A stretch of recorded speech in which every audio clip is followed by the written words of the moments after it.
Welcome to Shades of Blackness podcast. Here with our special guest, 10-time Mother of the Year, home cook master chef. She loves to cook so much, she changed her last name to Gordon. I'm in favor of that. The people's nutritionist. Welcome Royalty Gordon. Thank you for the welcome. Appreciate it. What a wonderful introduction. Oh, yes, we're honored to have you here today. Thank you for making time for us. We appreciate it. I know you're a very busy woman in high demand.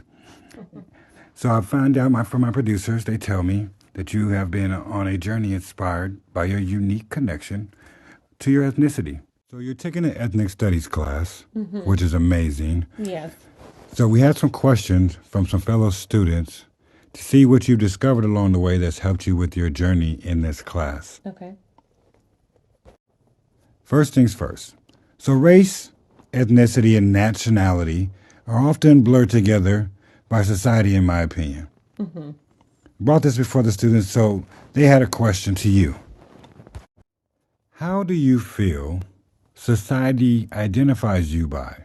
Race, nationality, or ethnicity, or a combination of them, based on your life experiences, or even this class understanding? I think it is a combination. I mean, ultimately, we're in America, so race is definitely a part of that social construct that was agreed upon by someone who decided, you fit into these certain boxes. And so I think that when it comes to me, I'm considered to be Black American, of African descent for the most part, for the majority. I would say that there have been times, depending on who, my hairstyle, if it's long, short, straight, wavy, there has been questions about what nationality or race that I am. But for the majority, especially now, I have locks. In the past, I've had longer hair, but in straight hair, what you would consider to be more European descent. But for the most part, that's what the perception of who I am is: Black American, of African descent. Okay, very clear cut. We like that. And we want to follow up. Now that those constructs were something that you had to deal with coming up, kind of forced, like you said, how do you like to be identified actually when it comes to these social constructs? Now that you've further studied about them, but also looked at your past experiences, how have they molded to where you use them for yourself? Yeah, I mean, there have been times where I wasn't really sure about all of the history or makeup of who I am, right? I am, as I mentioned, I'm Black and I identify as such, but I don't necessarily know the history of what that truly means because we were separated um, from our actual native land long ago. But, with that question, I've been able to do a little research because when I first started one of my ethnic studies classes, in fact, this semester, one of the questions was, who are you? And I wasn't really able to answer that, but I did do a little research to my family history, and um, my grandparents were able to do ancestry.com. So I did find some additional insight as to the fact that I have Nigerian in me, uh, and quite a lot of it. Say what? Yeah. But there were some other things mixed in there, right? Orkney Islands. I'm from there. I don't even really know all the way who or what that is. You've got England, Northwestern Europe. Definitely, that's probably where the tone and color of my skin come from. So was able to learn more about why I am the color I am, maybe the features that I have. I have a smaller nose, lighter eyes. Um, so I was able to understand a little bit more about some of the ethnicity background that I come from, while still, I mean, relating to the fact that in America I am Black, but understanding that I have um, that background and that history. That's an amazing story. Look, I'm so glad that you could share that with us and your insight and how that's affected you to go on a path of learning just by not knowing, but being exposed to people's predetermined ideas. But it seems like you really, really have clinged to helping identify yourself with your ethnicity above just being, i.e., American and or black by default. Thank you for sharing. So my question, follow up here is, of these social contracts that have come before you, have these afforded your family some privileges or have they denied your family some privileges? I mean, I think it's both. When I think about access, especially with social constructs, um, we have been denied in a lot of ways, right? Denied access to things just based off of the race, my color of the skin. When I think about my family in general and how that's affected them, my grandmother, I was speaking of before, my grandfather, they moved here from Denver, Colorado. First uh, police chief here in Stockton, California, to ever be black. My grandmother was a teacher living in a white neighborhood on the north side of Stockton, the first couple to live on the corner. They actually had a cross burnt in front of their house, you know, but they both had the fortitude to stand their ground. They stayed in Stockton. My grandmother became a teacher for many years, and then she moved on to become a counselor, affecting the lives of over thousands of students, being able to help them graduate, be able to go to college, be able to see something different than where they were, right? Helping them with exposure to AXO, BSU, NAACP. I also think about an experience with my daughter. When she was 4 years old, my husband and my son, we all went family trip to the park. Something so innocent as the park, and there was these two white children, blonde, blue-eyed, who my daughter was just wanting to go play with, and she said, "Can I play with you?" And the young girl said, "We don't play with black kids." And so she was denied access, and then having to understand who she was in that moment. She said, "Mommy, I'm brown. I'm not black."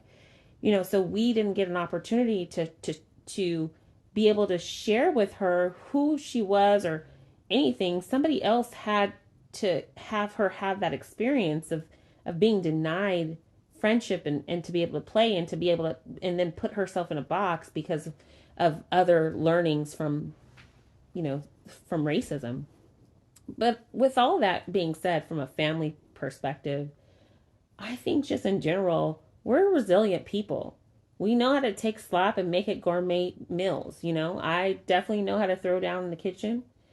Coming from a little to a lot, we have the privilege of rhythm and style that others want to follow, and we don't back down. So I think, when I think about like the civil rights movement, when I think about affirmative action, even me today being able to also pay it forward as being a teacher to adult learners, um, I think social construct has both denied and provided privilege to me and my family. Wow. That was much more than I could have ever expected to hear or understand. That it was elaborate in so many ways. We have a lot to chew on that. We really, really appreciate your insight. I never even viewed some of those constructs in the way that you tied that in with your daughter and the denying of access of actually playing. That's wow. Thank you for sharing that wisdom with us. We're going to take a small commercial break for our sponsor, Shades of Blackness Shade Cream. Tired of people throwing the shade? Don't worry, you can wear it. Welcome back from our commercial break. We're going to roll into the last of our two questions. Question number 3 from the audience. What impacts have power, oppression, and capitalism had on you based on this country's history? This country was really built on oppression and abuse of power in order to build a capitalist country intended really for those who are already in power of resources that were in demand, affording them, the ability to oppress the poor people, with their labor, allowing them to stay rich ultimately. And I know, that these people, including myself, always are in the hopes that we'll be able to be able to have some of that power, to be a part of the one percenter. I'll give you an example of that. You take cost of inflation right now, right? You've got gas prices slowly increasing, and nobody's saying anything, by the way. I think right now it's like at $5.85. You've got interest rate loans increasing. They're not decreasing. We keep hearing about the fact that they're going to be lowered soon, and that time still hasn't come. The cost of food, you go to Costco, you used to spend $150 there, and now I know I'm personally spending about double that based off of just how much they're increasing. And then I think about like corporate America with my job and how much I'm actually taking home from the taxes. I take about 30% less home in taxes because I have to pay for, gas prices and things that are coming out of my paycheck. And so when you think about that, the rules for the elite are totally different. These major corporations don't have to pay 30% in taxes. In fact, a lot of times they don't have to pay anything in taxes. So it makes it really unequal, right? When you think about what the common person has to pay, including myself, versus a large corporation, which means that the rich will continue to stay rich and the poor will be poor. And they're actually lowering the middle class right now. So that saying is very much true when we think about capitalism, oppression, and power. Well said. Well put together. Definitely have a better understanding of your view in regards to these matters and understanding, not just operating in today's society, but understanding the history and how things are manufactured and how things are structured for you and I to operate in. That rolls us in for another question. Okay. Now, taking a look back over the questions that we asked, your life experiences, the things that you've studied, want to know how has, in finding your identity and going through different norms, made you implement how you view solidarity within society and your community? How do you implement social justice in your life and unify that in a form of collective liberation? Yeah. I mean, I know we talked. I'll give you an example of that, but I know we talked before about power and oppression and capitalism.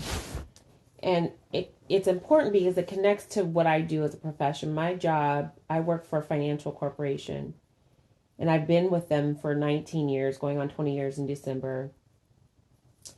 And I found that while I may not be a one percenter anytime soon, it's important to know how to play the game, the financial game of life, right? Because you do need to be able to feel like you can own a home, feel like you can, ask for a loan, feel like you can pay your bills without, you know, hoping that that's the case. Rather, be confident going in there knowing that you're going to be able to get and attain what you need. And I've had to learn that over time. When I started working for the financial corporation, nobody really taught me that. What they taught me was how to have a conversation with the client to get them to say yes to a sell. Um, and for a lot of us, just in general, when, growing up in high school, even, we're not taught what is financial literacy. We're not taught about how to write a checkbook. Not that we use them now that much anyway, but how, what does credit mean? What does savings mean? What does checkings mean? What does it mean to have a first paycheck and taxes and all of that? And so I thought it was important 5 years into my role to be able to go and teach back to the community. So, from a solidarity standpoint, anybody in my community who needs that help or that support, I was going out and seeking because I wanted to be able to answer those questions about not only how to write checks, but also what does lending mean? What are the requirements in order for you to be able to own a home or purchase a car? And so I do that often throughout, the months, being advocates for people who look like me, who are in my same community. But I also thought it was important for me to go on the back end of that. I shared my experience of not really understanding financials for myself. And for many employees, we're taught how to sell to a client and not necessarily understand our own business and our own financial information. And so I rose my hand to be a part of a diversity and inclusion work group where we created a program that supported minorities to help minority employees to help them understand financial literacy, but also be advocates for themselves and present what they learn to top leading executives, giving them exposure to executives that they wouldn't elsewhere, which would be able to help them with, being hired for positions that they would not have been exposed to. And from that program, we were able to, out of the 100 associates who were in that program, we were able to get hired or promoted 30%, which was the ultimate goal, not only financial literacy, but to help gain exposure to those employees who were minorities who would not have had that platform otherwise. So while my collective liberation looks a little different than the San Francisco strike, this is what I'm well versed in. I understand finances. I understand financial literacy. I understand the importance of understanding how to work within the guardrails of society and be in that conversation. So I think it's important to give back, regardless of whether they look like me or not. But if they're interested, I will always. I think it's important to make sure that we have a foot in the door by having financial literacy and understanding that and the impacts of that. So thank you for your time and being with us today. This concludes our questions. You've been a great guest. We've Thank learned you. so much from you. You are so welcome. Such a joy. Ladies and gentlemen, please give it up for Ms. Royalty Gordon. Thank you. It was a pleasure to be here. I really do appreciate it. And let's continue to just build on the platform that we have together to continue to grow and to learn. There was a lot I learned in this class in terms of ethnic studies that I'll pay it forward to. That is my motto. So not only will I be continuing to pay it forward through my company, but also with my children so that they can continue the legacy. Thank you.